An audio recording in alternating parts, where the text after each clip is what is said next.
unang tingin, mukhang talahib lang ang halamang ito.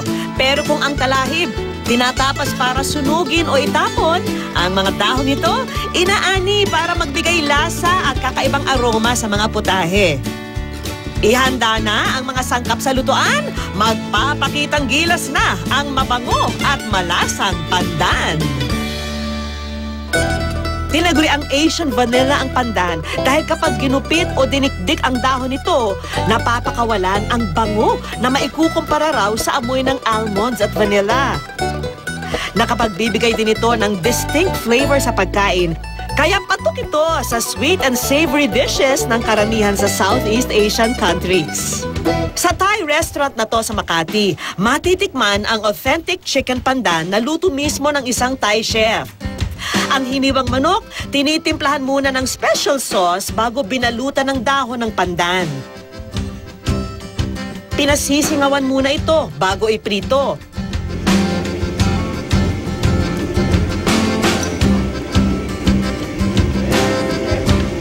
Ang chicken pandan, best served with sweet chili sauce.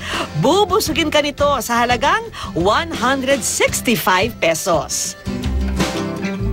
Dito sa Pilipinas, kung nais pabanguhin ang sinasaing, ang pandan, hinding-hindi ka bibiguin.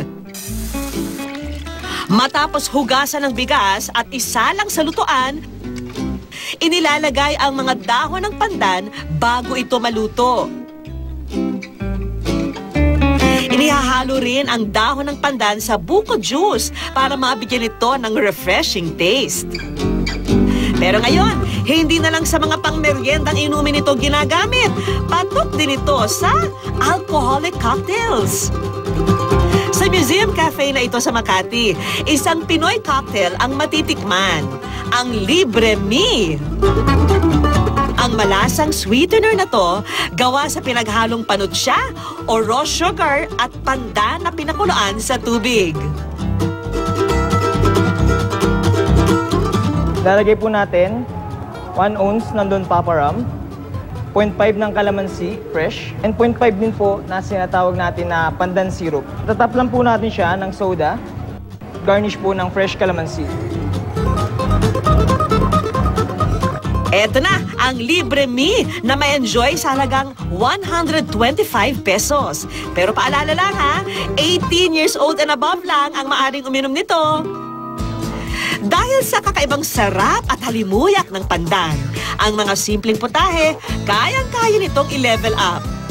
At yan ang ituturo sa atin ni Chef MJ Nicasio ng Ambitious Culinary Services. Kadalasan, ang pichi-pichi laging dilaw or kulay puti. Ngayon, lalagyan naman natin siya ng konting twist dahil lalagyan natin siya ng pandan. So, magiging green na siya. Gagawa tayo ngayon ng pandan pichi-pichi.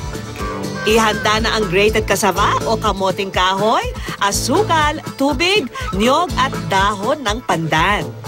Usually, sa mga recipe na may pandan, laging essence lang or yung mga nakabote. Pero this time, gagamitan natin siya ng fresh na dahon. Ilagay sa blender ang pandan na may tubig at kapag nagkulay berde na ang tubig at wala ng buo-buong dahon, ibig sabihin, ready na to. Paghaluin ang ginayat na kamoting kahoy at asukal. Dito, ibuhos ang blended pandan mixture. Haluin mabuti at ilagay sa mga molding cup. I-steam lang natin yung ating mga pichi-pichi sa molders. Pero bago ang lahat, sa pagpapakulo pa lang natin, dapat may pandan leaves na yung ating water. Ilagay lang sa steamer ang mga pichi-pichi sa loob ng 15 minuto at presto! Ang nalutong pichi-pichi, budbura ng niyog para mas masarap.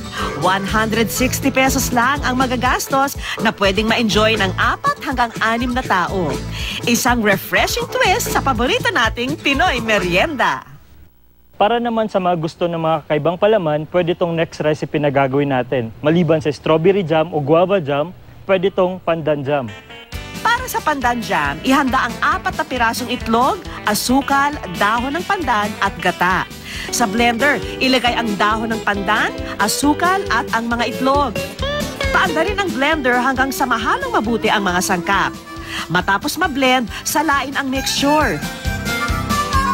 Sunod na isalang ang mixture under low fire. Habang tuloy-tuloy na hinahalo, ibuhos ang gata para maging creamy ito. Hintaying matuyo at lumapot ang mixture, palamigin at ilagay sa garapon. Eto na, at meron ka ng pandan jam. Makakagawa ka na ng isang garapon ng pandan jam sa halagang 45 pesos. Itong Chinese dish na to, gagawin natin siyang Pinoy. Paano? Lalagyan natin siya ng pandan tsaka ube. Gagawa tayo ng ube pandan dumplings. Para sa mga sangkap, maghanda lang ng mantika, all-purpose flour, rice flour, asukal, tubig na pinagkuluan sa pandan at ube halaya. Paghaluin ang dry ingredients na all-purpose flour, rice flour at asukal. Ibuhos ang tubig sa pinagkuluan sa pandan at haluin mabuti hanggang sa mabuo ito at maging masa. Gamit ang dalawang kamay, kumuha ng dough at i-flatten ito. Ilagay ang isang scoop ng ube halaya sa gitna at balutin ng dough. Bilugin at iset aside. Iprito ang mga bola ng dough sa kumukulong mantika hanggang sa mag-brown.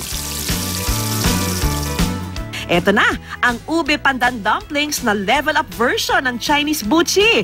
Sa halagang 180 pesos, makakagawa ka na ng 8 hanggang 10 piraso nito. Sa bawat putahing nilalagyan ng pandan, ang bango at lasa nagle-level up sa kasarapan. Subukan na to sa susunod niyong pagluluto at tiyak, hindi kayo mabibigo.